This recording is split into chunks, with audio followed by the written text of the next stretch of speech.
Pagnilayan natin ito sa panahon ng Adbyento. Gusto mo bang iahon sa kahirapan ang iyong pamilya? Para sa mabungang buhay, tayo na po magkapet padasal.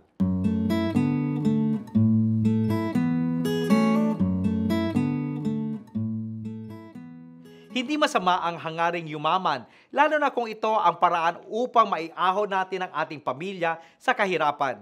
Ano ang mga hakbang upang pangalagaan ang aspeto nito kasabay sa pag-aalaga ng pagpapalalim ng ating buhay espiritual? Well, it starts with cultivating a mindset of detachment and gratitude. Kailangan pansinin na ang mga material na bagay ay hindi nagtatagal at hindi rin ito ang bukal ng kapayapaan sa buhay. Sa halip, ibaling ang ating puso't isipan sa mga bagay na tunay na mahalaga tulad ng malasakit sa kapwa, pagiging bukas palad sa mga nangangailangan, at ang paggamit ng kayamanan bilang ambag sa ikabubuti at kapakanan ng karamihan. Upang umugat ang pagpapahalaga sa buhay espiritual, gawing regular ang pagdarasal, pagmumuni-muni, at ang paglilingkod sa kapwa.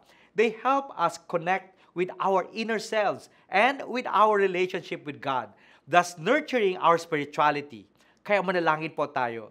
Panginoon, bigyan mo kami ng biyaya ng detachment sa mga material na bagay upang sa labis na pagpapasalamat sa iyong mga biyaya, ikaw lamang ang aming tanging yaman.